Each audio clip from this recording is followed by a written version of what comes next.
Les vraies voix du rugby, 20h-21h, François Trio. Bonsoir à tous, les vraies voix du rugby, émission spéciale ce soir, la nuit du rugby, l'événement de la Ligue nationale de rugby pour célébrer et récompenser les meilleurs joueurs, les clubs de la saison. On est avec vous bien sûr au 0826 300 300, vous êtes les bienvenus au standard.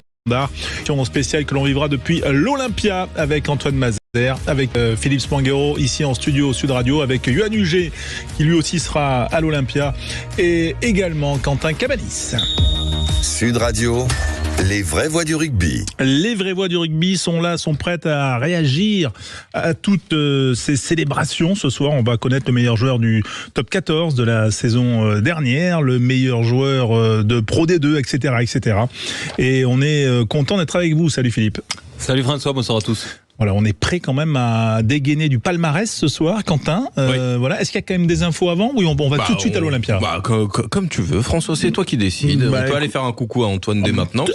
On va aller voir Antoine Mazer. Il y a déjà des résultats qui sont tombés. Est avec nous. Salut François, ouais. Salut à tous. Ouais, premier résultat, on va dire, il concerne la révélation de l'année, le meilleur espoir, on va dire. Exactement. Et il est avec nous justement en direct. On est sur Sud Radio avec Théo Atisogbe qui vient de remporter révélation de l'année. Il arrive à notre micro sur Sud Radio Rugby en direct. Bonsoir Théo. Année presque parfaite pour toi, enfin même parfaite j'ai envie de dire. En top 14 exceptionnel, même si avec la section paloise il n'y a pas eu ce top 6, mais il y a eu également cette première sélection avec le 15 de France. Comment résumer cette saison? Ouais, c'est sûr que la saison elle est plutôt exceptionnelle. J'ai envie de dire ce mot-là. Elle est pas parfaite parce que sinon on se serait qualifié dans le top 6 avec la section paloise. Mais ouais, c'est une année qui est super cool et je suis très content de pouvoir remporter ce prix de la révélation. Ça fait hyper plaisir. Tu as découvert le top 14 et également l'échelon international. Quels vont être maintenant tes objectifs cette saison avec la section paloise, mais peut-être aussi avec l'équipe de France? Avec la section paloise, on a un effectif qui s'est beaucoup densifié avec plus de concurrence cette année, notamment sur les postes d'ailier ou d'arrière. Donc il va falloir d'abord gagner sa place de titulaire avec le club, enchaîner les bonnes performances pour essayer d'après prétendre à participer à cette tournée d'automne dans un premier temps. Mais pour l'instant, le premier objectif, c'est de performer et de gagner sa place avec la section paloise. Justement, comment tu juges un petit peu ce début de saison, un petit peu mitigé avec la section paloise, mais quand même des gros objectifs avec Sébastien Piqueroni? Ouais, l'objectif, il est clair, c'est de se qualifier dans le top 6 ou à minima dans le top 8. Maintenant, on a un début de saison qui n'est pas à la hauteur de nos espérances. C'est un début de saison qui est timoré parce que on arrive à prendre 5 points à la maison contre Bayonne, mais de manière un peu compliquée. Et après, de placement, on encaisse 100 points, je pense, sur les scores cumulés. 17 essais en 3 matchs, c'est beaucoup trop.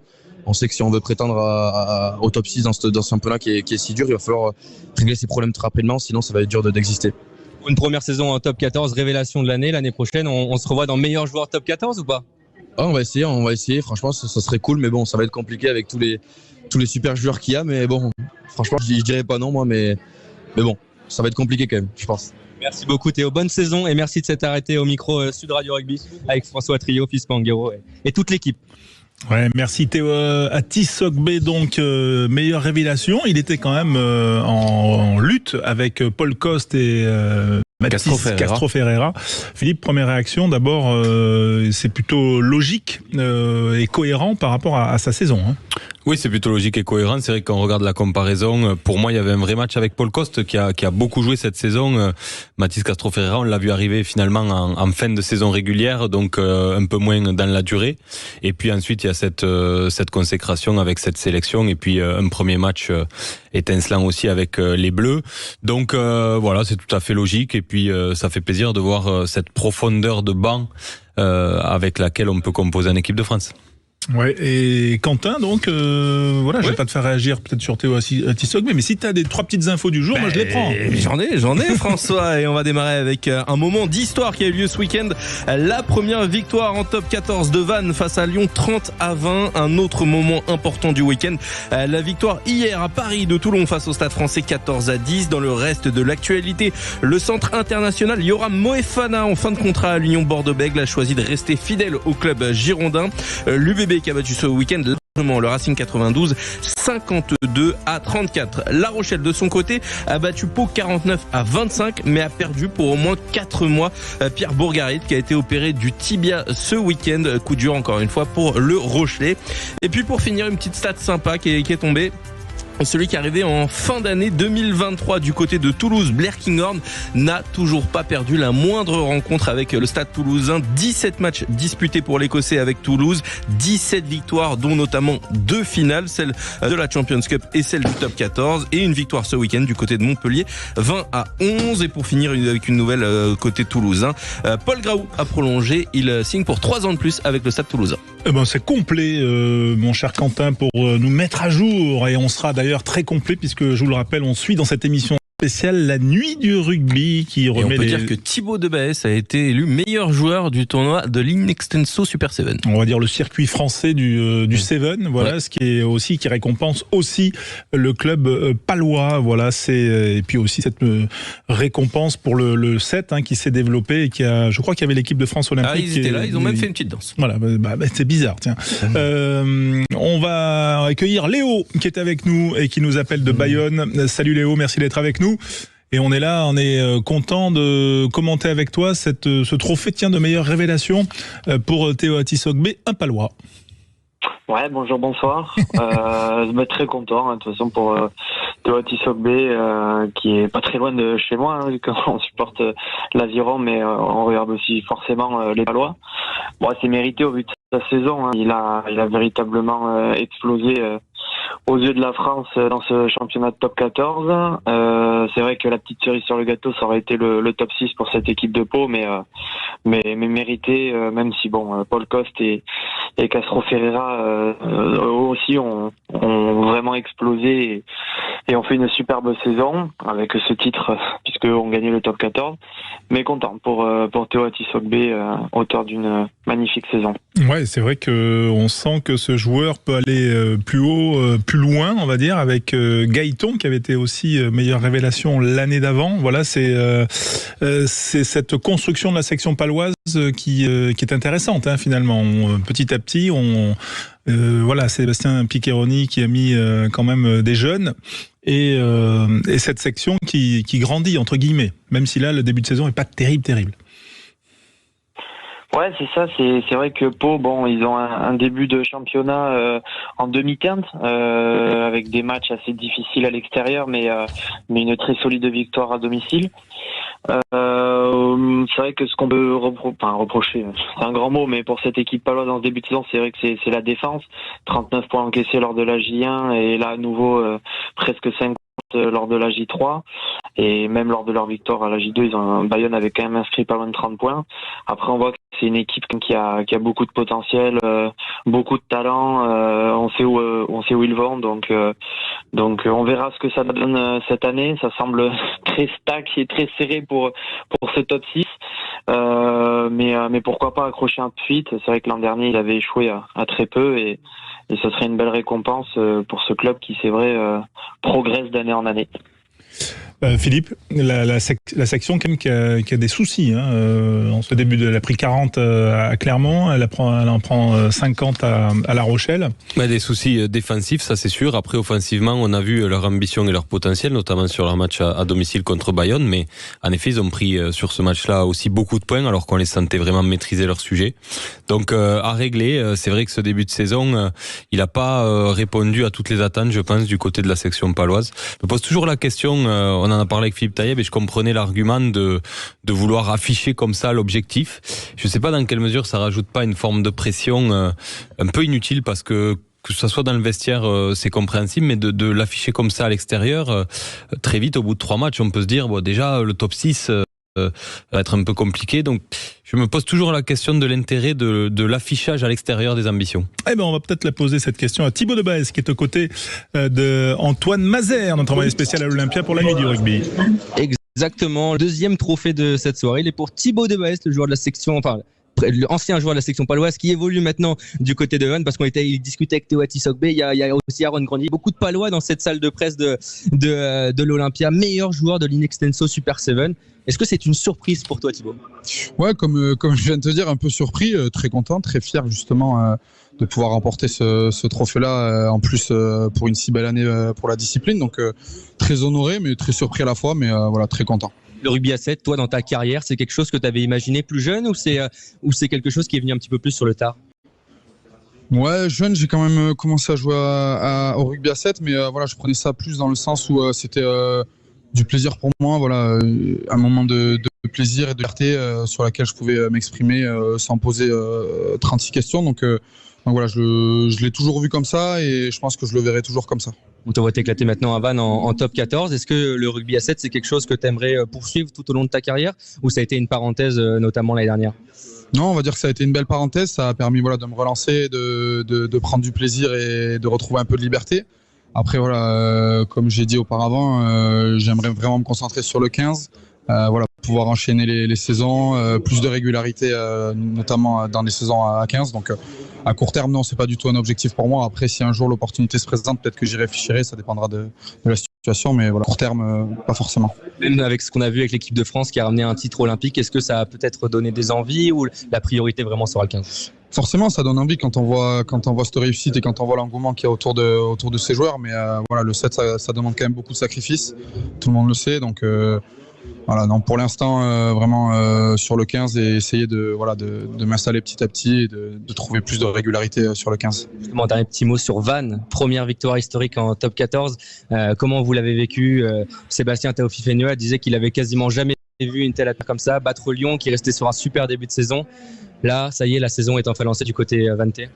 Ouais, il aura fallu attendre la 3e journée. Après, on n'était pas surpris. Voilà, on recevait le Grand Toulouse dès la première journée. On allait chez le 2e du championnat dès la 2e journée. Donc voilà, c'était un peu la première journée où le résultat était attendu, quoi. Donc ça nous a mis un peu de pression toute la semaine, mais voilà, on avait à cœur d'offrir la victoire à tout un peuple, toute une région qui pousse derrière nous. Donc je pense qu'ils nous ont bien aidés samedi dernier.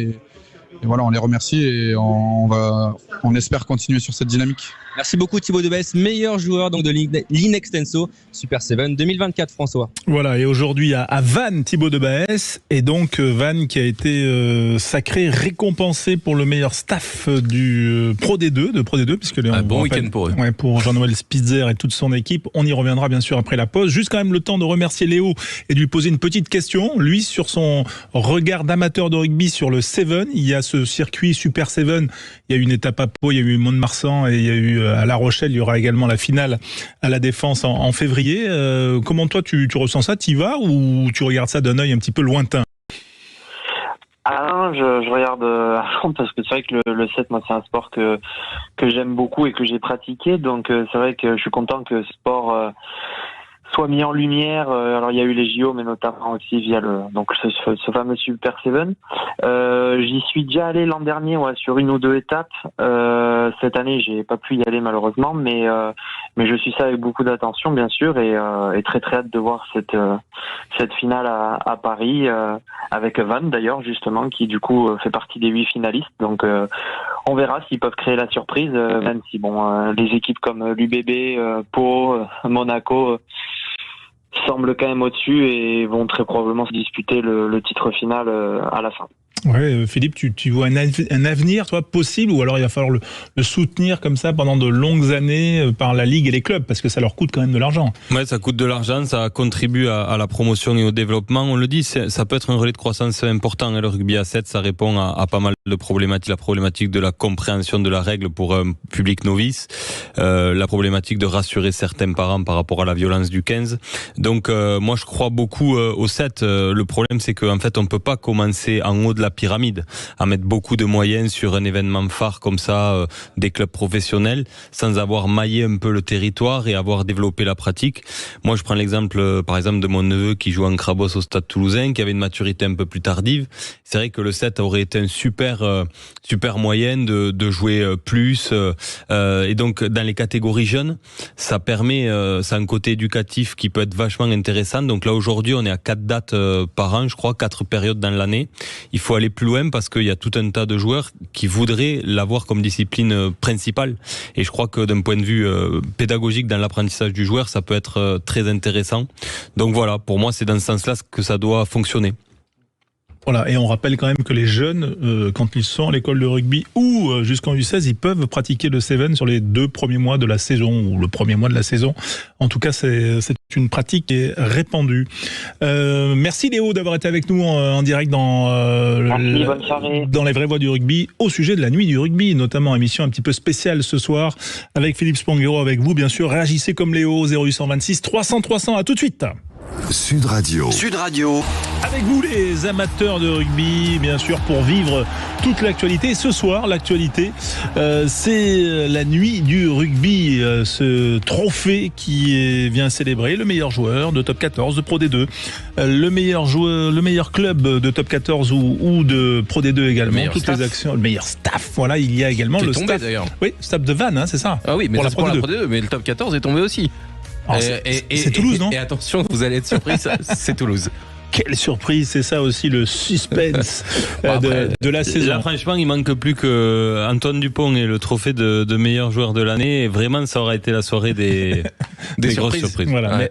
mais à la fois, c'est un petit peu difficile de pas leur donner. Non, mais bien sûr, je dis ça en rigolant. Mais là, le problème, quand même, c'est qu'Atis Ogbe a volé le meilleur espoir aux Toulousains. Ils auraient pu faire un carton plein. Voilà, ouais, c'est parce qu'il était seul contre 2. Voilà, Paul Coste et Mathis Castro Ferreira. On accueille au 06 Fabrice, 0800 26 300 300. C'est ça. Ouais, parfois on l'oublie à force de le répéter, mais non, Fabrice Delaurent nous appelle.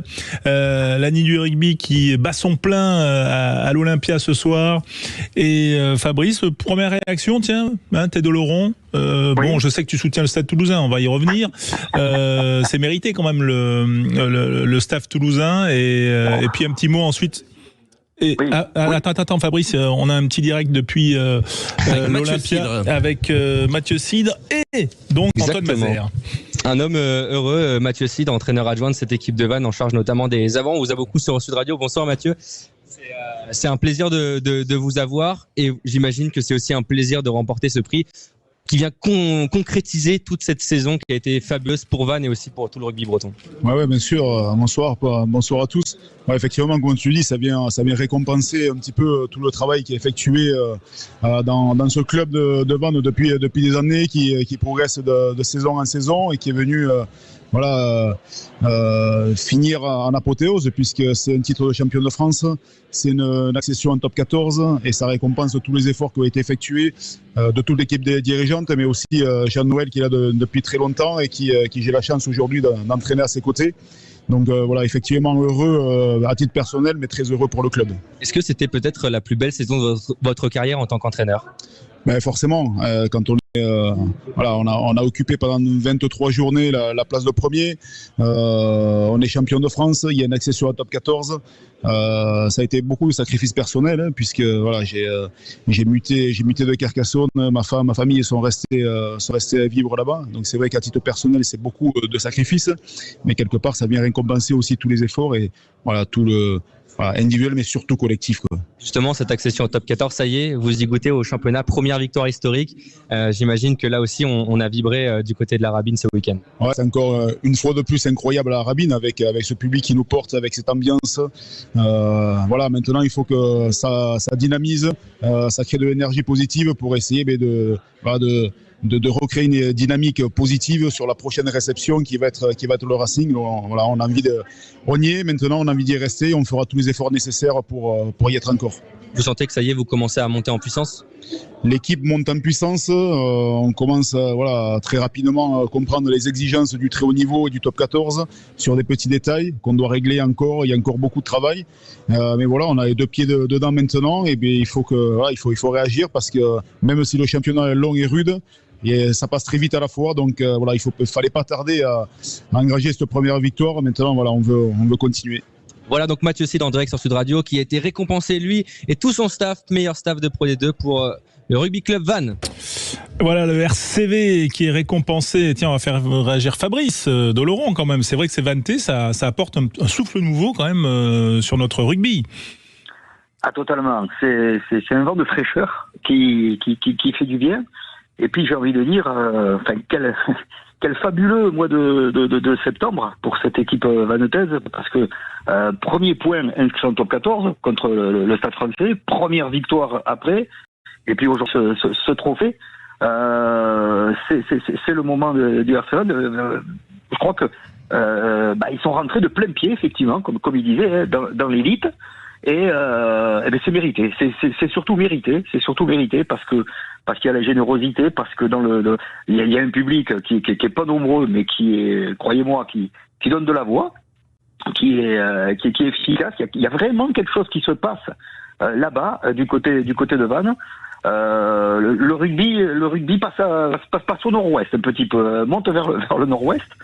Et moi je trouve, moi je suis ravi parce qu'il y a des valeurs communes, voilà, on sent que voilà, tout est fait pour que ça devienne une terre de rugby.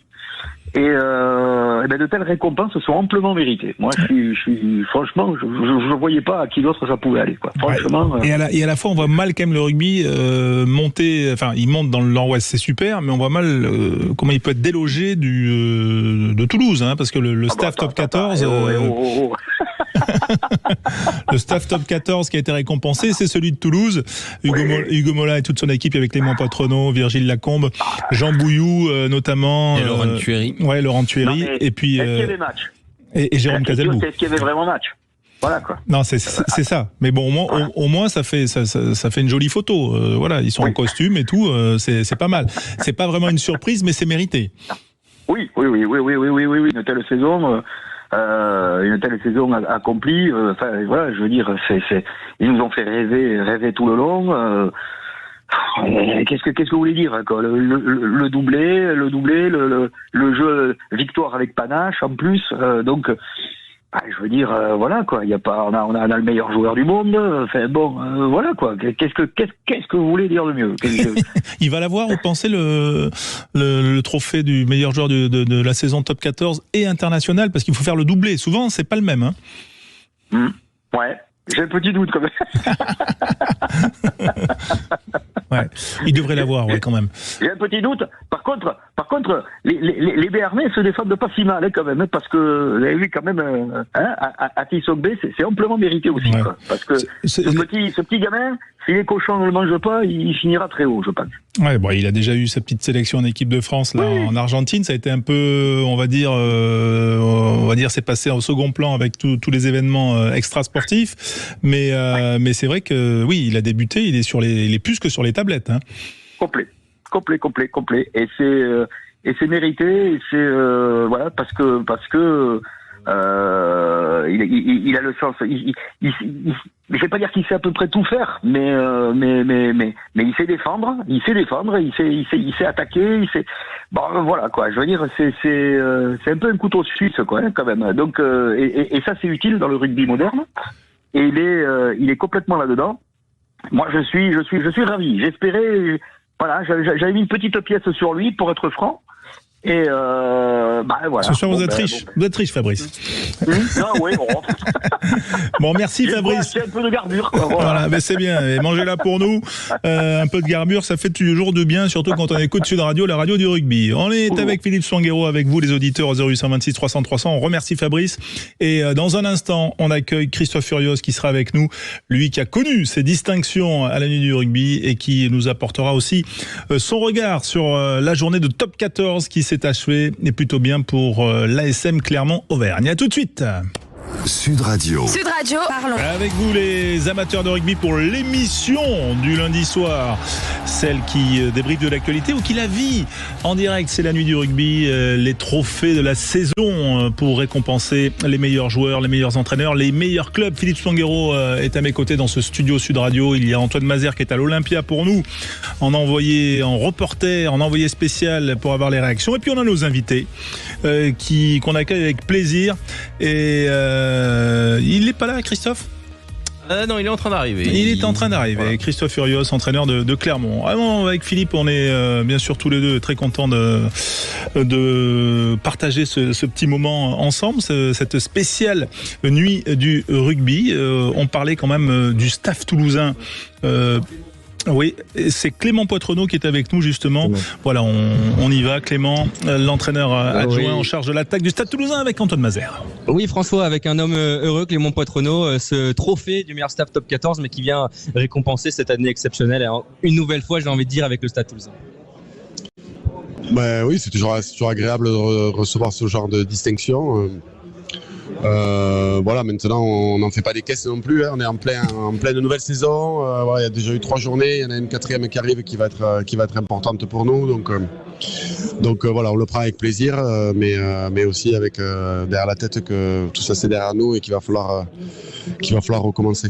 Est-ce que vous arrivez à savourer quand même, parce que c'est vrai que vous avez joué beaucoup de finales, vous avez gagné beaucoup de titres cette saison, mais est-ce que vous prenez le temps de savourer ces moments qui sont quand même des moments uniques dans une carrière ? Oui, bien sûr. Quelque part, on fait tout ça pour vivre aussi ce genre de moment, de cette intensité que peuvent revêtir les matchs de phase finale. Ce plaisir qu'on a à partager aussi ces moments avec nos supporters et nos familles.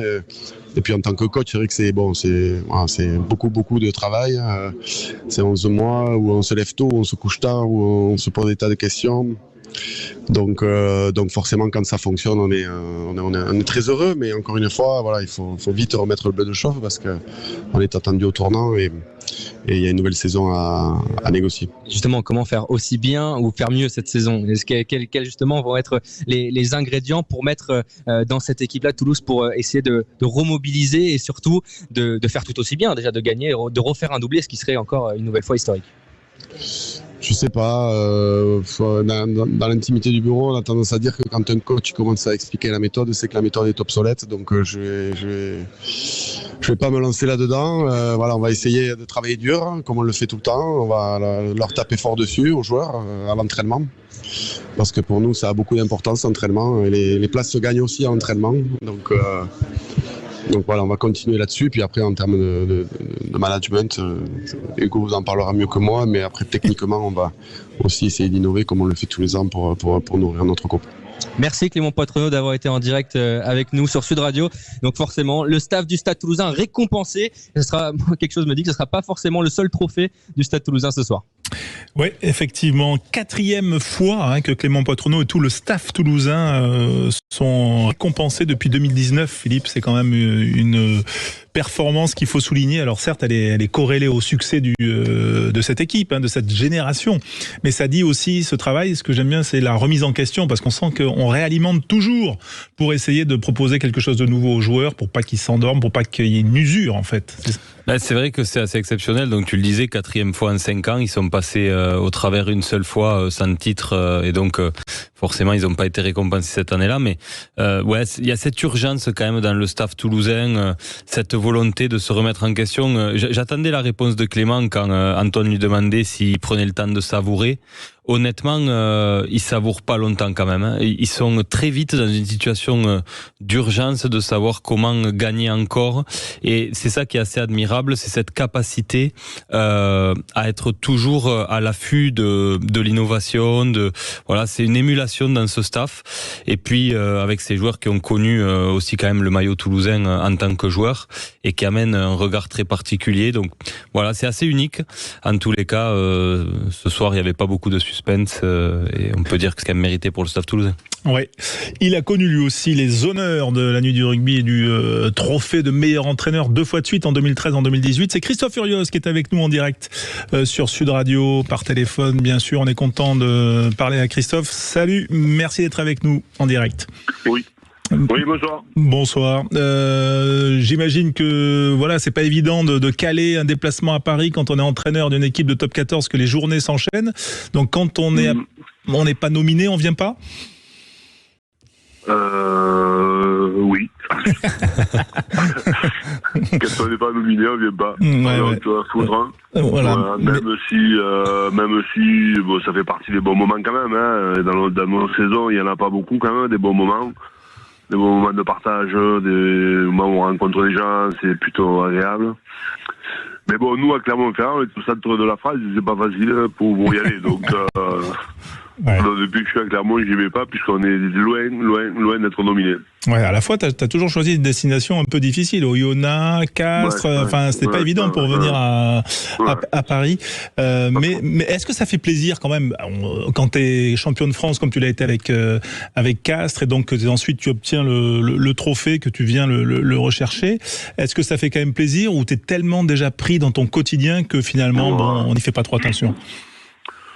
franchement, il y a tellement de temps qui est passé entre le titre et le fait d'être récompensé. On le voit là, il y a 3 mois, 4 mois, 3 mois. Donc on est passé à autre chose et franchement, alors évidemment que c'est des bons moments de fierté pour l'ensemble du club, l'ensemble du staff, parce que ça permet quand même de se resserrer. Mais après, personnellement, j'y attache assez peu d'importance parce que finalement, bon, je trouve que c'est pas très logique dans le sens où à partir du moment où t'es champion, t'as le titre. T'as le titre de meilleur staff, alors que je trouve qu'il y a des clubs qui travaillent super bien et notamment des staffs qui travaillent super bien et que parfois ils mériteraient d'être nominés même s'ils sont pas champions, quoi. Ouais, mais bon, ça fait partie de notre fonctionnement. Oui, du fonctionnement entre guillemets qui brille.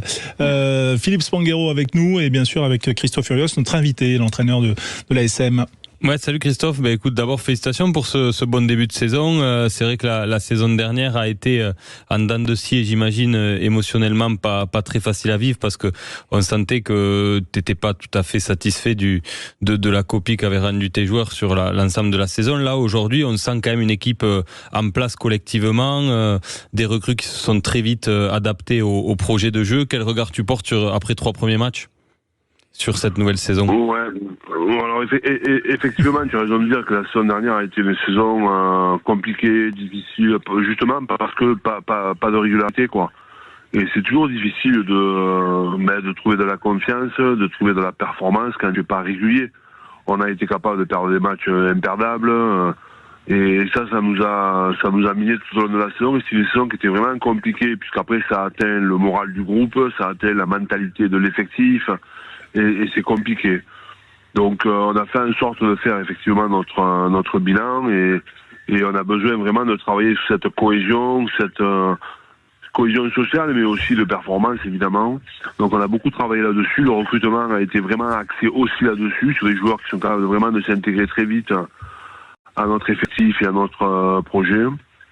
Et voilà, donc aujourd'hui c'est vrai que nos 3 premiers matchs, après je le mets, il faut qu'on fasse attention parce que notre calendrier était assez favorable, me semble-t-il, en recevant Pau et Bayonne et en se déplaçant au Racing. Quand on voit les résultats des uns et des autres, on s'aperçoit que peut-être qu'on avait un calendrier plus facile.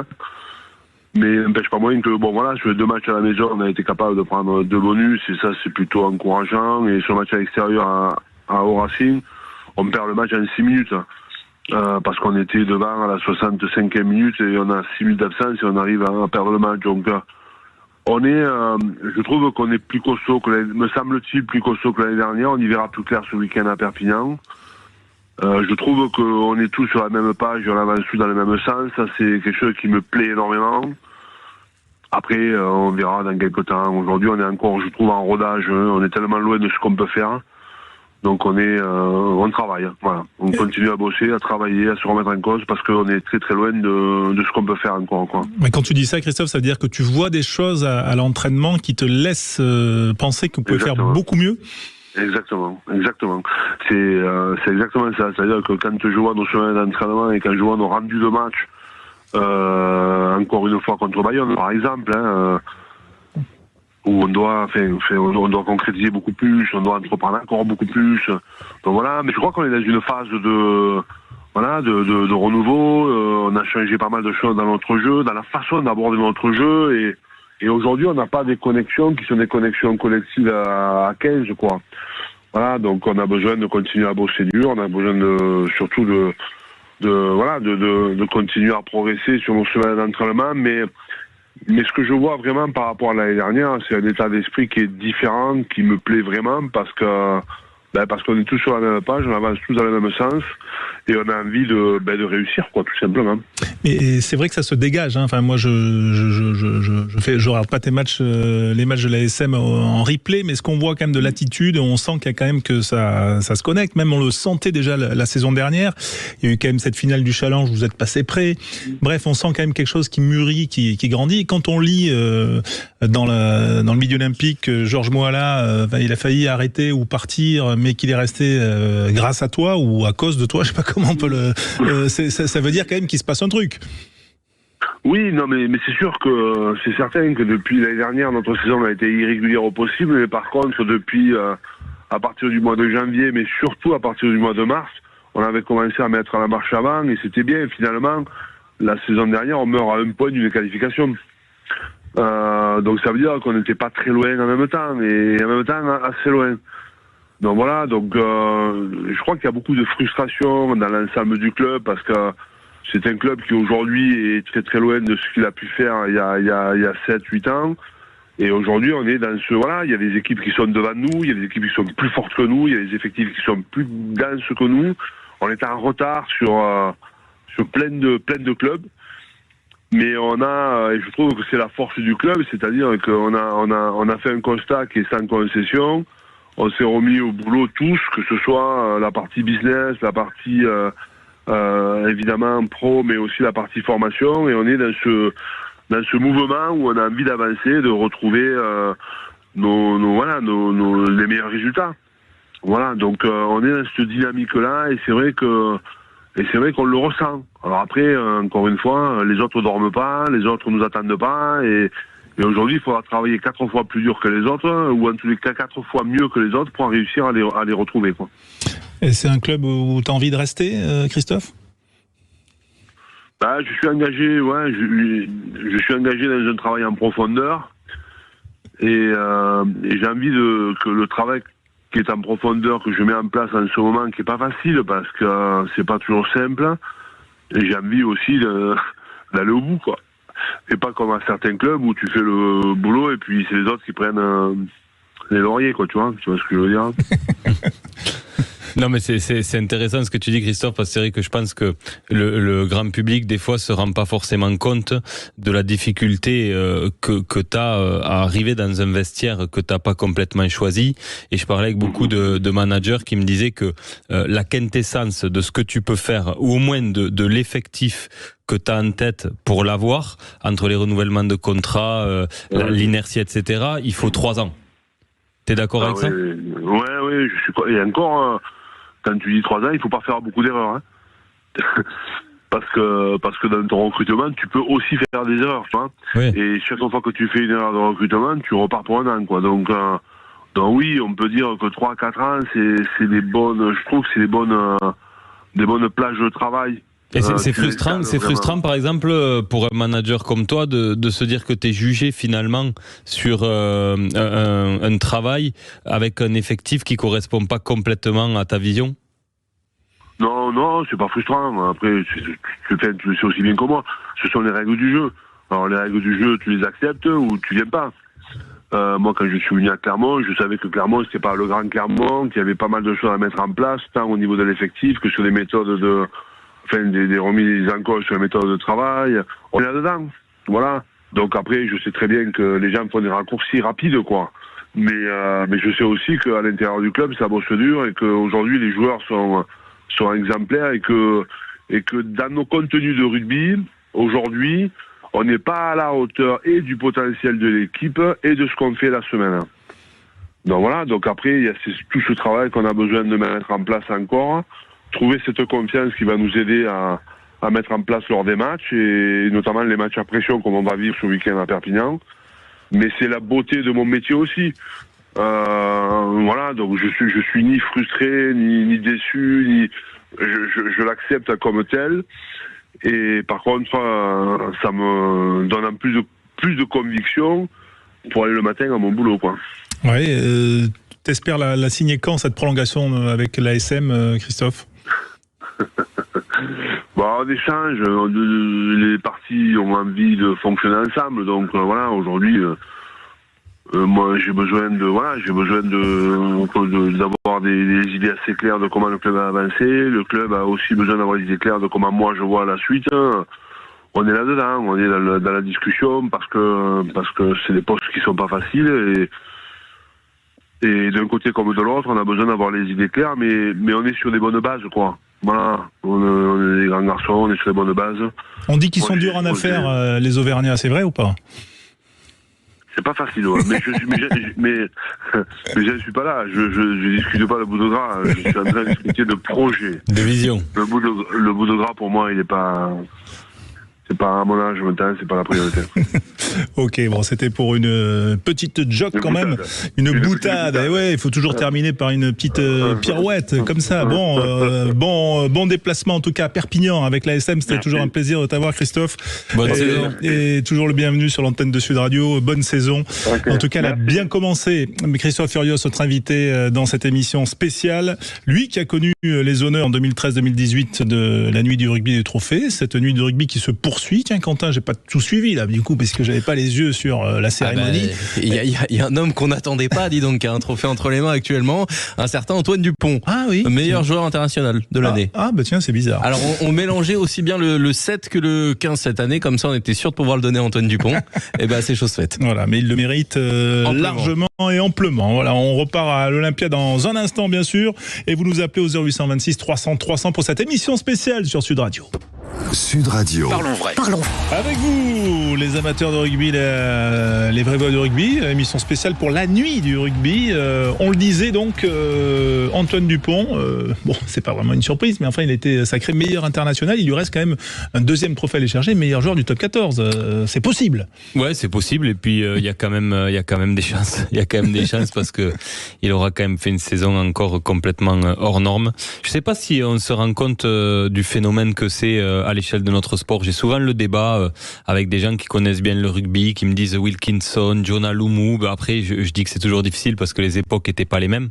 Mais là, aujourd'hui, ce joueur, il est en train de faire exploser le plafond de verre du rugby, quoi, comme aucun autre.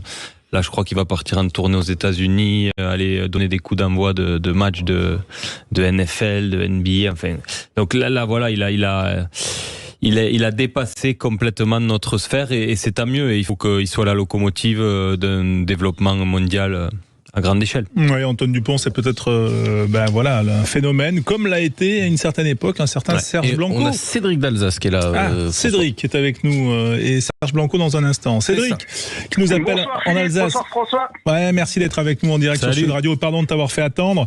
Qu'est-ce que t'en penses toi de ces récompenses? Est-ce que c'est rugby d'abord, les récompenses un petit peu sur le mode des ballons d'or entre guillemets? Ah, c'est rugby, oui et non. Après, il faut quand même, comme disait Philippe, il faut une tête de gondole quand même pour porter le rugby, on va dire au plus haut dans le monde. Mais c'est vrai qu'on parle toujours de l'esprit d'équipe, l'équipe avant tout. Donc, on va dire c'est commercial, mais c'est peut-être pas l'esprit rugby de clocher comme on avait dans le temps où c'était l'équipe avant tout, quoi. Toi, t'as joué ou t'as joué au rugby, t'as pratiqué? Moi, je joue encore. Et quel poste? Pilier. Ah, pilier. Est-ce que tu trouves pas que dans ce genre de soirée, il y a trop de 3 quarts récompensés, en fait? Ah, je dirais, il y a trop Dupont qui est récompensé. Alors, je suis supporter des Stades Toulousains, mais je vais chipoter un peu, mais il n'a pas fait le 6 Nations. Donc, du coup, pour moi, le trophée de meilleur international de l'année, je l'aurais peut-être quand même donné à un joueur qui a au moins fait le 6 Nations. Alors, c'est extraordinaire ce qu'il a fait aux Jeux Olympiques. La Coupe du Monde, n'en parlons pas, mais pour moi, il y a ce petit manque quand même du 6 Nations. Voilà. Donc, peut-être moi, j'aurais bien mis Thomas Ramos qui a mis la pénalité de la gagne contre les Anglais à la dernière minute, par exemple. Voilà. Ouais. Oui, c'est une bonne remarque que nous fait Cédric là. C'est une très bonne remarque et puis je pense que Antoine Dupont n'en aurait pas pris ombrage et ça aurait montré aux autres joueurs aussi parce que malgré tout, on le répète, le rugby c'est un sport collectif. Honnêtement, je pense que la cohabitation entre Antoine Dupont et tous les autres grands joueurs de cette équipe de France est excellente. Mais ça, c'est un équilibre quand même à préserver. Ça reste un sport collectif et il faut quand même que les autres joueurs qui sont des joueurs cadres de l'équipe de France sentent cette reconnaissance-là aussi. Ouais, c'est vrai. Mais enfin, quand même, je reviens à ma question. Il y a quand même pas assez d'avant récompensés. T'es d'accord, Cédric? Oui, mais si je fais une comparaison avec le foot, c'est toujours les attaquants qui sont récompensés, jamais les défenseurs. Oui. Donc c'est vrai que c'est plus des travailleurs de l'ombre. Hein. Comme le dit notre coach tous les week-ends, vous les gros devant, vous serez jamais dans le journal, mais c'est vous qui faites gagner les matchs. Voilà. Bon, ouais, mais enfin, c'est souvent le pilier droit qui a le meilleur salaire, quand même. Mais ce qui est quand même chouette, c'est que malgré tout, il y a un vrai truc, c'est que l'ailier qui marque, il sait au fond de lui que c'est grâce à toi et il te le fait savoir. Et ça, c'est gratifiant et tu sais que tu as bien fait le job. C'est quand même la beauté de notre sport. Non, mais peut-être, c'est vrai, effectivement, on pourrait récompenser, alors je sais pas, c'est peut-être compliqué, mais le meilleur alignement en touche ou quelque chose comme ça. Alors c'est pas un joueur, mais ça serait peut-être un... Ouais, la meilleure conquête. La meilleure conquête ou quelque chose comme ça. Ça mettrait effectivement un peu les 8 de devant en avant. Mais non, moi, ça me choque pas plus que ça. Forcément, on retient les actions de classe, on retient les essais avant tout. Donc, majoritairement, c'est quand même les arrières qui les marquent. Hein. Et tu joues où, toi, en Alsace? À Mulhouse, Rugby Club de Mulhouse. Ah ouais. Combien de licenciés dans le club? Ouais. Voilà, bonne question. Ah, voilà, on l'a pas préparé. Hein. Voilà, on est comme ça, on est en direct sur Sud Radio dans les vraies voix du rugby. On doit être dans les 300, je crois, avec toute l'école de rugby, il me semble. Ah ouais. C'est chouette, c'est un beau club. Et quel niveau sur l'équipe première? Régional 1. Régional 1, donc ça fait du... C'était de l'ancien honneur. Moi, d'accord. Donc ça commence à... Mais bon, et les voyages, c'est le périmètre, en gros, qui vous fait voyager, ça reste... dimanche prochain, on va en dessous de 3. D'accord. Donc jusqu'en Champagne, quoi. Ah ouais. Et le rival, il y a toujours un rival, un derby, voilà, un ennemi entre guillemets, hein. Un club qu'on aime moins que les autres. Alors, le rival, je dirais, c'est Colmar, mais ils jouent une division dessus de nous, donc voilà. C'est Colmar, comme il y a 30 km entre les deux clubs, mais pour l'instant, on n'est pas à leur niveau, malheureusement. Ouais. Mais bon, voilà, il y a des ambitions, j'imagine, et tu sens, toi, depuis la Coupe du Monde, depuis les Jeux Olympiques, tu sens quand même que le rugby dans ta région, qui n'est pas une région traditionnellement ovale, est-ce que le rugby décolle ou pas? En termes de licenciés, on a eu plus l'année dernière que cette année, je trouve. Je parle nous pour l'équipe senior en termes de nouveaux. Mais c'est vrai qu'autour de moi, on va dire les collègues qui s'intéressaient pas au rugby, le 7 leur a fait vraiment découvrir un sport. Et puis c'est vrai que la première remarque, c'est un peu ce qu'on dit, c'est moins violent, c'est rapide. Donc du coup, c'est vrai que ça donne une image, je vais pas dire plus positive, mais du coup plus attrayante pour les gens, pour les gens qui suivent pas le rugby assidûment comme nous, quoi. C'est vrai que les règles où t'as pas les mêlées qui sont repris 3 fois parce que le pilier droit pousse de travers ou des choses comme ça sont simplifiées, donc c'est plus attractif pour les gens, ça c'est sûr. Tu pousses en travers, toi, Cédric, c'est entre nous, hein? Oh, je suis plutôt à m'effondrer plutôt que pousser en travers. Tu joues à gauche alors? Ça dépend qui est présent. Ouais, plutôt à gauche, je suis plutôt pied gauche, effectivement. D'accord. Ok. Bon, bonne saison à vous. Bonne saison, bon match ce week-end. Et puis merci d'avoir été avec nous sur Sud Radio dans les vraies voix du rugby. Toujours un plaisir de parler avec vous, les passionnés de rugby qui vivaient avec nous ce soir cette spéciale nuit du rugby, la soirée de la Ligue nationale du rugby pour remettre les trophées aux lauréats de la saison. Où on en est là On va aller faire un coucou. Antoine, on en est où là des trophées, Antoine là, parce que j'ai l'impression que ça défile, mais un peu plus lentement. Exactement, il y a eu le prix des 20 ans remis à Thierry Dussautoir. Il y a eu également, on entendait Quentin qui le disait, le prix remis du meilleur international, c'était soit à 15, soit à 7 par Antoine Dupont. Et également le meilleur essai qu'on vient d'apprendre à l'instant, le meilleur essai de l'année. Vous savez, il y a des 5 en compétition. Et devinez qui vient de l'avoir. Je vous pose la question. Moi je dis Dakou Aka. Antoine Dupont. C'était ton favori tout à l'heure. Ah, il n'était pas nominé, Antoine Dupont. Il y avait Jono, il y avait Dakou Aka, il y avait Rémi Bagé et après il y avait aussi deux porteurs. Moi je dis Bagé, magnifique, c'était essai de Bayonne pour la victoire à domicile. C'est Dakou Aka contre le Racing, non? C'est ça? Dakou Aka qui retourne dans l'embut et qui tape par-dessus, qui joue avec le soigneur. C'est lui qui a gagné. C'est lui qui vient de gagner, qui vient de remporter. Donc, et il y a eu aussi le trophée de la meilleure internationale, c'est Okemba qui a gagné. Exactement, international de rugby à 7, Séraphin Okemba, qui devrait peut-être arriver dans quelques instants. Ouais. Frédéric Michalak aussi est là, on devrait peut-être avoir Frédéric Michalak dans quelques instants. Ok, Dakou Aka, donc la trouvaille de Christophe Monny au Stade Français, et donc qui avait inscrit cet essai absolument extraordinaire l'an dernier à l'Arena. Allez, on se retrouve dans un instant, non? Pas tout de suite. Dans une minute. Dans une minute. Ah, dans une minute. Pub dans une minute. Qu'est-ce qu'on fait? On chante un truc? Les trophées qui restent, en fait, là, il reste quoi? Antoine, t'as le déroulé ou pas? Il va y avoir bien sûr le meilleur joueur de Pro D2 qu'on attend, notamment Samuel Marquez qu'on a vu tout à l'heure, le Biterrois. Steve Blanc-Mapaz aussi également est nommé, puis également le meilleur joueur du top 14. Est-ce qu'Antoine Dupont raflera le doublé? Il y a également pas mal de joueurs qui sont présents, et donc voilà, notamment ces 2 trophées-là. Et après, je vais regarder exactement, parce que le déroulé, vous savez, ça s'enchaîne à une vitesse. Après le plus bel essai, il reste donc le meilleur joueur de Pro D2 à 21h02 et meilleur joueur de top 14 21h09. Voilà, et c'est bien ça. Voilà, et la remettante avec Thierry Dussauzor, ce sera Marie-Josée Pérec. Voilà. Il y a quelques champions olympiques qui sont passés, notamment Danny Dan. Tout à fait, effectivement. Est-ce que là la minute est écoulée? Parce que moi je suis à cheval sur les horaires. La minute est écoulée, François. Très bien. Allez, les vraies voix du rugby, bien sûr, ça continue. Spéciale nuit du rugby en direct, et avec vous, bien sûr, au 0826 300 300. Vous êtes toujours les bienvenus. À tout de suite. Sud Radio. 21h02, si vous êtes avec nous, nous jouons les prolongations ce soir avec Philippe Swanguero, toute l'équipe, Quentin Cabanis, toute l'équipe rugby de Sud Radio, parce que c'est une soirée spéciale nuit du rugby. Et oui, Philippe, c'est toujours un événement exceptionnel et que l'on doit à la Ligue nationale de rugby. Et donc, forcément, Antoine Mazère, notre envoyé spécial à l'Olympia, il a demandé tout ça à René Bouscatel. Voilà, parce que le président ce soir était la puissance invitante, et il avait quand même aussi son mot à dire pour nous expliquer en quoi cet événement est exceptionnel pour le rugby professionnel. Ouais, François, en direct avec le président de la Ligue nationale de rugby, René Bouscatel, qui nous fait l'amitié de nous donner un petit peu de temps sur Sud Radio Rugby. René, cette nuit du rugby, cette 20e édition qui vient couronner une année 2023-2024, encore une nouvelle fois exceptionnelle. Oui, et puis il faut noter et souligner que nous célébrons ce soir la 20e édition de la nuit du rugby, ce qui est une date historique, et qui sera aussi les 40 ans de Canal+. En quoi, justement, Président, c'est un rendez-vous incontournable chaque année, la nuit du rugby? Moi, j'étais avec les précurseurs tout à l'heure, avec Serge Blanco, qui ont commencé petitement. Et quand on voit aujourd'hui le succès que cela peut avoir, avec le soutien de Canal+, le soutien de l'Olympia, c'est extraordinaire. Ce soir, nous aurons 1500 personnes, plus tous les personnes devant leur télévision. C'est un succès. C'est un succès énorme.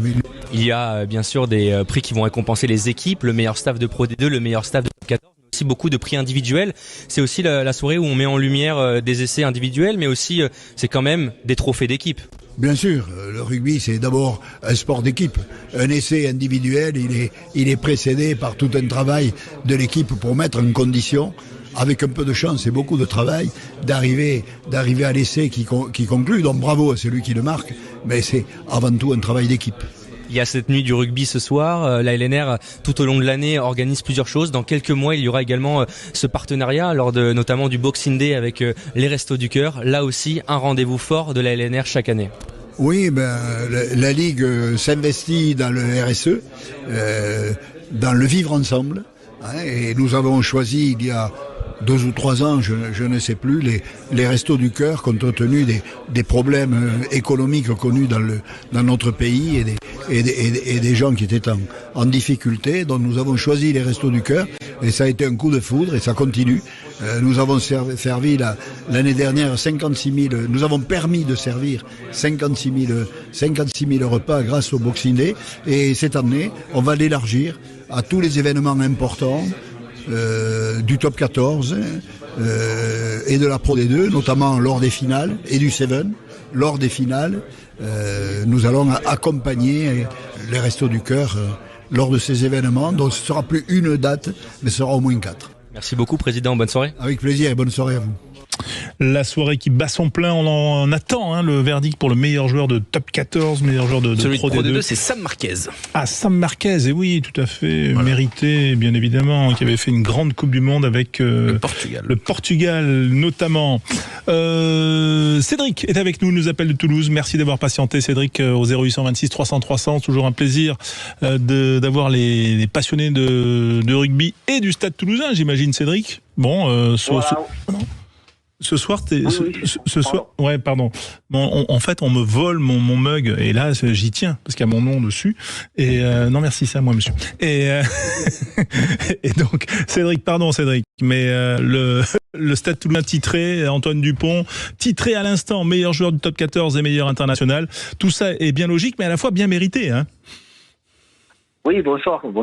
Oui, c'est logique et mérité vu la saison qu'il a faite, que ce soit au Stade Toulousain ou le trophée cette année qui a été un peu rajouté par rapport à l'équipe de France, où on a rajouté l'équipe de France en fait, parce que c'est vrai qu'il n'a pas fait une grosse saison en équipe de France, à part, il est sur la Coupe du Monde, voilà. Mais sinon, après, il a manqué les échéances du tournoi de destination. Mais c'est vrai qu'après, pour sa saison, il est récompensé par rapport à tous les titres qu'il a obtenus, quoi. Ouais, le staff aussi a été récompensé. Est-ce qu'on peut pas aussi récompenser quand même le président et même le club dans son ensemble? Parce qu'on parlait tout à l'heure du recrutement. Là, quand on voit le demi-mêlée japonais qu'on avait déjà vu avec l'équipe nationale du Japon, enfin, c'est déjà une bonne pioche après 3 journées. Ah oui, c'est sûr, oui, surtout avec son dernier match qu'il a fait dimanche, là, oui, c'est vrai que samedi à Montpellier. C'est vrai que voilà, maintenant, ça fait, on va dire, 2-3 ans que le Stade ne recrute plus à grosse échéance comme font les gros clubs et qui prolongent plutôt les contrats. Donc le peu de recrutement qu'ils font, c'est du recrutement qui est vraiment ciblé, on le voit particulièrement, quoi.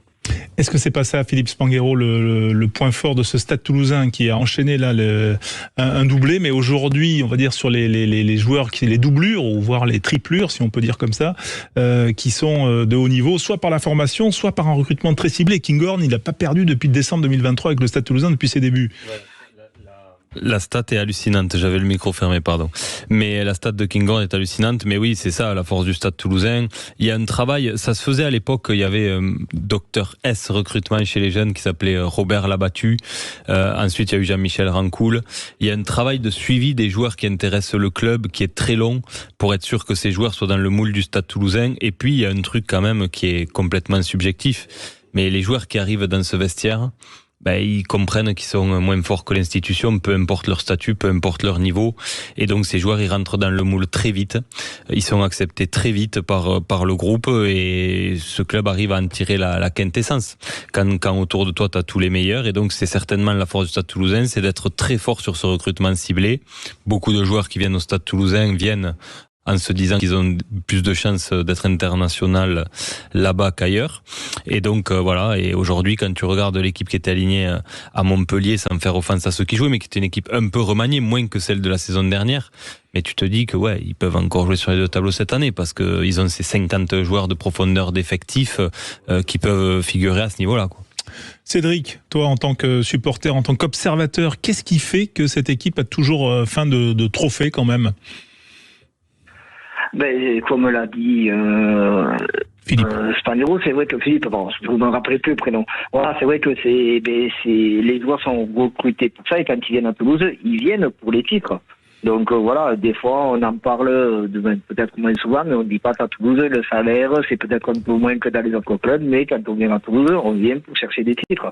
Donc et nous en étant supporters, c'est ce qu'on attend aussi en fait.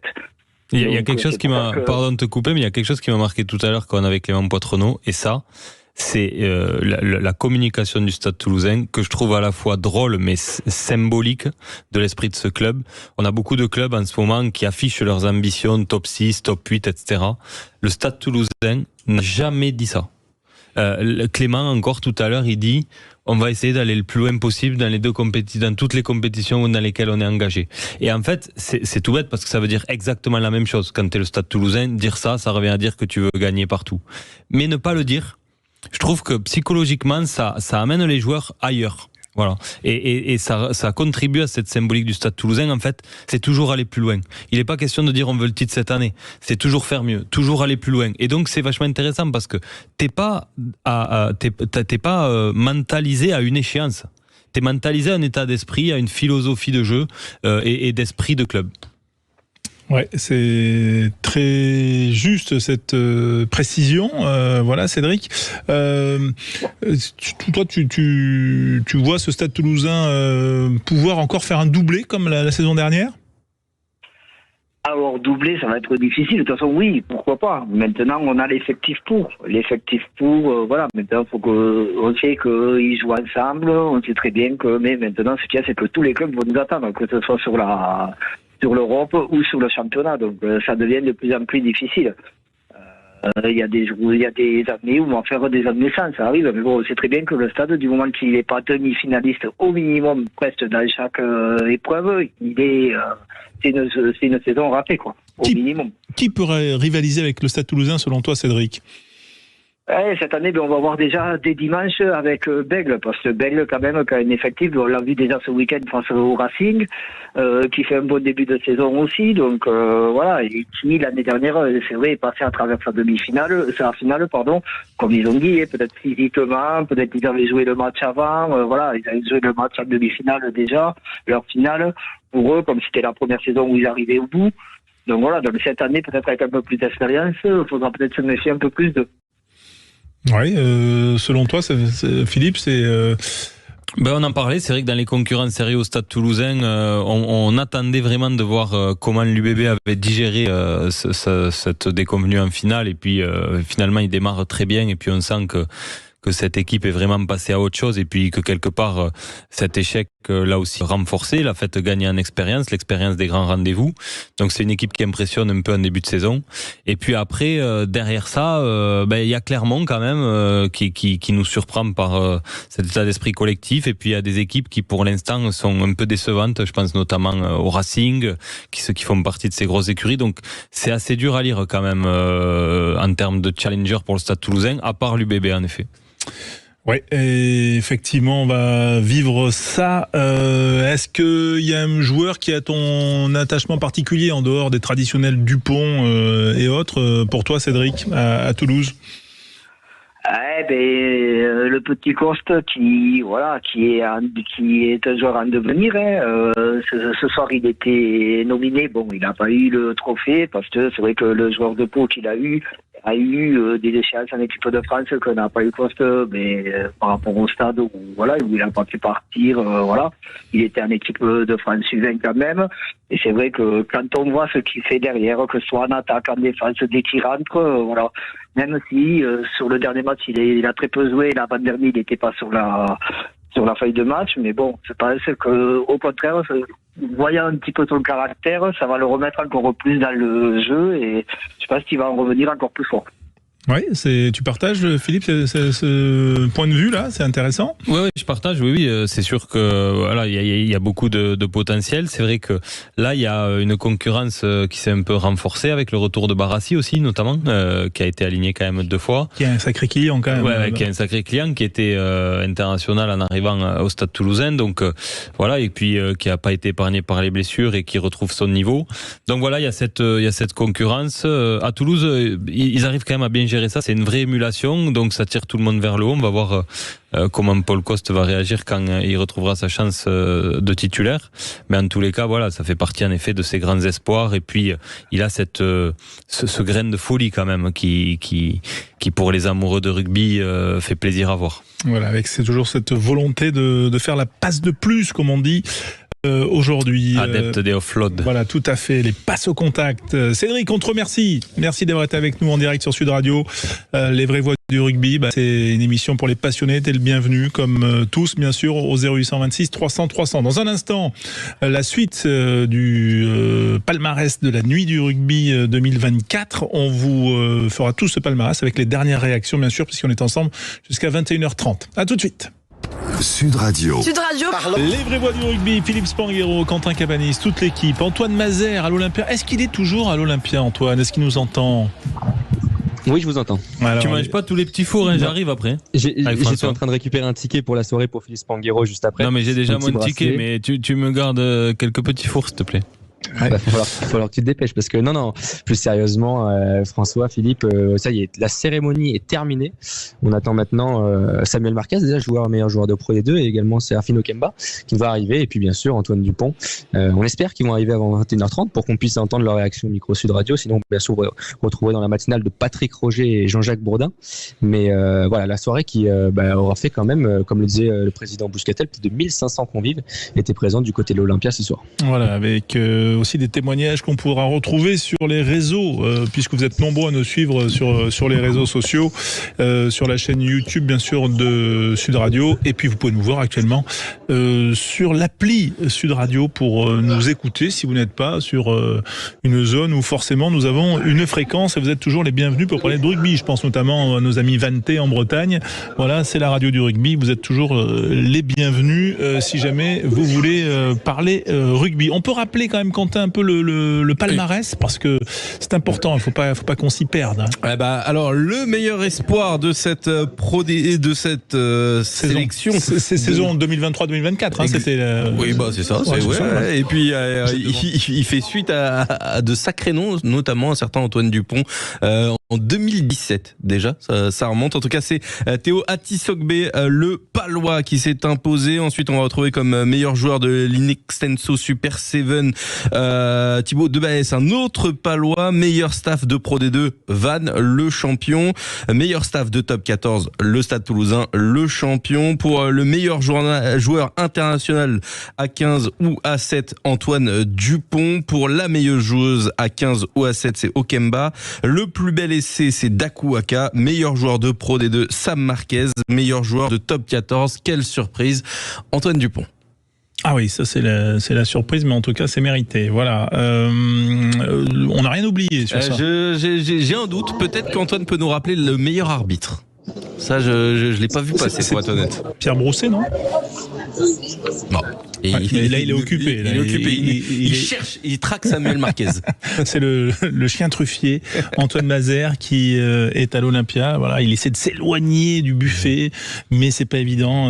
Voilà, la truffe l'attire, et surtout les invités, parce qu'on est ensemble jusqu'à 21h30, bien évidemment. C'était sympa quand même cette interview de Christophe Furios.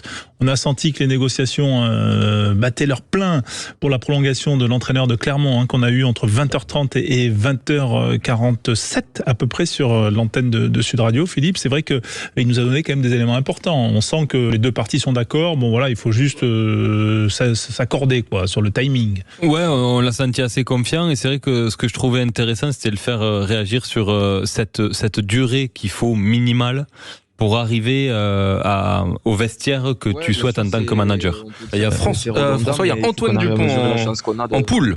D'arriver à remporter des trophées, que ce soit individuel ou collectif. On sait la difficulté que c'est de remporter ce fameux bouclier. On s'entraîne au quotidien pour y arriver, mais d'autres le font et n'ont pas l'occasion de soulever un trophée à la fin de la saison. Donc il faut arriver à mesurer ça, tout en étant conscient du travail qu'il faudra effectuer pour continuer à gagner. On sait que c'est la chose la plus dure, on l'a expérimenté ces dernières saisons, mais c'est toujours plaisant de se passer des soirées comme ça. Et le quatrième, quand même? Ouais, je sais pas, j'ai pas compté dans l'ordre, mais oui, je sais que ça commence à faire beaucoup, mais je pense qu'il vaut mieux continuer de regarder devant. On a une génération encore jeune et ambitieuse, et on aura tout intérêt à regarder devant que regarder derrière ce qu'on a fait. Ça aura pas trop d'intérêt dans notre quotidien. 2 titres avec le Stade Toulousain, 7 médailles d'or olympiques. Est-ce que tu te rends compte de ce que tu as accompli la saison dernière? C'est toujours dur de se rendre compte, de mesurer les choses qu'on fait. On s'entraîne au quotidien pour vivre des moments comme ça. On a eu la chance de vivre des émotions incroyables, que ce soit avec Toulouse, cette médaille olympique, j'en parle même pas. Donc oui, on s'est rendu compte qu'on a fait quelque chose de grand cette année. Et comme je disais, malgré ça, j'ai que 27 ans et il me reste encore des années de carrière et des choses à gagner. Donc il faut arriver à trouver cette balance-là. Ça te démange de revenir, de rejouer ou pas? On t'a vu revenir à l'entraînement. Ouais, donc je commence à repointer le bout de mon nez pour pas trop perdre non plus. Et oui, ça me donne envie de revenir évidemment avec les copains. J'étais hyper content de retrouver le groupe, l'ambiance, la vie de groupe au quotidien. C'est pour ça aussi qu'on fait ce sport, et c'est ce qui nous motive à venir nous entraîner au quotidien. C'est cet esprit d'équipe qu'on a à Toulouse, c'est ce qui nous permet aussi de gagner des titres. C'est prévu déjà. Là, dans les prochaines semaines, ça devrait du coup retour début octobre à la compétition. Hugo Mola disait qu'on n'était pas au bout de surprise avec toi. C'est quoi les prochains défis que tu veux relever? Après, Hugo, il aime bien discuter aussi avec les médias et répondre aux questions, donc il ne faut pas toujours apprendre et à laisser dans ce qu'il dit. Mais déjà, avec les objectifs qu'on aura cette année avec le club et avec l'équipe de France, j'aurai déjà bien assez de choses à gérer. Ça va être à l'aise là en costume et chaussures pointues? Bon, je suis bien plus à l'aise en crampon. En plus, il n'y a pas de clim ici, il fait beaucoup trop chaud, donc on s'adapte. Il a dit que ça te dérangeait peut-être de jouer au centre. Tu peux le confirmer? C'est une discussion qu'on avait eue il y a quelques temps déjà où je suis, je pense, aussi curieux dans la vie de tous les jours, mais aussi sur le terrain. Et c'est vrai qu'à chaque fois aux entraînements, j'essaye de bouger un peu de ma place de neuf et d'essayer de trouver d'autres libertés sur le terrain, même si j'en ai déjà beaucoup à mon poste. Mais là, ce que ça se concrétise en match, je pense qu'on n'y est pas encore. Pour le trophée de meilleur international, tu étais en lice avec Piato et François Cross de Toulousain. Est-ce qu'ils y ont cru un petit peu ou est-ce que... C'était spécial cette année parce qu'il y avait le 15 et le 7 sur le même prix, mais je pense qu'ils ont tous suivi le tournoi destination qui a été certes compliqué, mais Piato et François ont peut-être fait individuellement leur meilleur tournoi et ça c'est que du positif pour la suite, d'engager cette expérience-là. Ce vécu-là individuellement, mais aussi collectivement, ça servira pour l'équipe de France dans le futur et il faut les féliciter aussi de la saison qu'ils ont fait. Antoine, ça te démange aussi de retrouver le 15 de France pour la tournée de novembre, ça aussi c'est quelque chose que tu as hâte? Ouais, bien sûr. Il y a un peu plus d'un an maintenant, ou presque un an. Et évidemment que ça me tarde, mais il va falloir déjà que je revienne en forme à Toulouse. C'est comment la popularité en dehors du simple carré du rugby, la popularité tout court? Ouais, on a bien senti qu'avec les Jeux Olympiques, le spectre qui est touché il est bien plus large que ce qu'on peut rencontrer avec le top 14 par exemple. On dépasse le cadre du rugby, on dépasse le cadre du sport. Je pense qu'il y a beaucoup de gens qui ne s'intéressaient pas au sport, qui se sont mis à soutenir des athlètes aux Jeux Olympiques de sport qu'ils ne connaissaient même pas. Et c'est ça qui est beau, c'est ça qui est fédérateur, et il n'y a qu'avec le sport qu'on arrive à retrouver ça. Donc bien évidemment, ça s'ensuit une notoriété qui s'accentue un peu, mais c'est quelque chose qui est arrivé progressivement pour moi. Ça ne m'est pas tombé dessus du jour au lendemain, donc c'est quelque chose lequel je vis au quotidien, mais de façon plutôt positive, puisque les retours sont hyper positifs. Alors, même si des fois on a envie d'être un peu tranquille, c'est dur de dire aux gens de ne pas nous applaudir. Tu as parlé tout à l'heure de donner du sens à ce que tu faisais sur le terrain. Est-ce que c'est quelque chose dont tu as conscience aussi, au-delà de la popularité, mais que des gens peuvent se mettre au rugby en te regardant? Est-ce que c'est quelque chose des fois que tu as en tête? C'est ça que je disais, c'est hyper dur à mesurer quand on est... moi quand j'étais petit, je regardais mes idoles, de me dire que maintenant je représente ça pour certains enfants, c'est très dur à se projeter. Mais quand on l'entend dire de certains parents, de certaines personnes que ça les pousse à se mettre à regarder le rugby, que ça pousse les enfants à se mettre à jouer, c'est quelque chose que j'aurais jamais pu imaginer, de pouvoir inspirer ça à des jeunes. Donc là on se rend compte aussi de l'image et de ce qu'on peut représenter pour les jeunes générations, et ça nous pousse aussi à être exemplaires. Stéphane nous disait que qui jouait avec un extraterrestre. Hugo Mola aussi nous dit: j'ai la chance d'entraîner un extraterrestre. Tu te sens extraterrestre toi? Non, mais bon, je pense que c'est plutôt bon signe quand ils le disent dans leur vocabulaire, donc je prends ça comme un compliment évidemment, mais encore une fois, je vais me répéter, mais les équipes dans lesquelles je joue, j'ai des joueurs extraordinaires aussi autour de moi, que ce soit à Toulouse, que ce soit avec l'équipe de France. On a vu des joueurs avec la France A7 que personne ne connaissait, qui se sont révélés être des athlètes et des joueurs de rugby incroyables, qui ont eu un coup de projecteur et une lumière sur eux qu'ils méritaient, mais qui n'avaient pas depuis plusieurs saisons. Donc si j'ai pu permettre ça, tant mieux, mais c'est aussi grâce à eux, bien évidemment. Et comment on fait pour ne pas s'enflammer? Voilà Antoine Dupont en direct sur Sud Radio. Voilà donc les réactions d'Antoine Dupont. Voilà, toujours beaucoup de pertinence quand même, Philippe, et de clarté dans l'analyse. Voilà, du sourire et de l'humilité.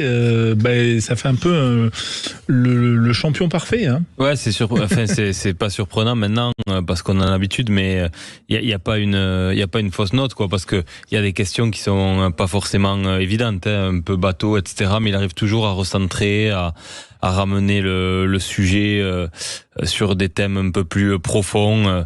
Honnêtement, c'est vraiment incroyable ce que dégage ce joueur. Et alors forcément, quand on lui pose la question de savoir s'il se sent extraterrestre, il peut pas répondre oui.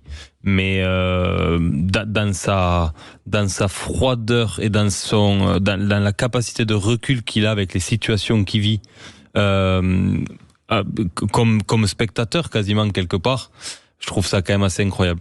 Oui, avec cette humilité, ce bon sens aussi qui qui correspondent un peu à sa région et au territoire de l'Occitanie, du Sud-Ouest, de la Nouvelle-Aquitaine, bref, de ces territoires que l'on chérit tant sur Sud Radio. Tiens, on va vous donner le programme de la 4e journée du Top 14 qui aura lieu ce week-end avec Perpignan-Clermont pour ouvrir la journée à 14h30. Ensuite, Bayonne-Montpellier, Lyon, Castres, Racing, Stade Rochelet, Toulon, Vannes, Pau, Stade Français. Et puis la journée se clôturera par un Stade Toulousain, Union Bordeaux-Bègles. Et oui, ce n'est autre que la revanche de la dernière finale où les Bordelais avaient tant souffert et encaissé 60 points au Vélodrome. Eh bien, voilà, je sais pas si ça sera une revanche. En tout cas, ça doit être un rendez-vous pour eux et ça va faire un bon match de rugby que l'on vivra sur nos antennes. On vivra également la Pro D2 qui sera dès vendredi également avec nous en direct. La Pro D2 qui a, je crois, une journée d'avance sur le Top 14 et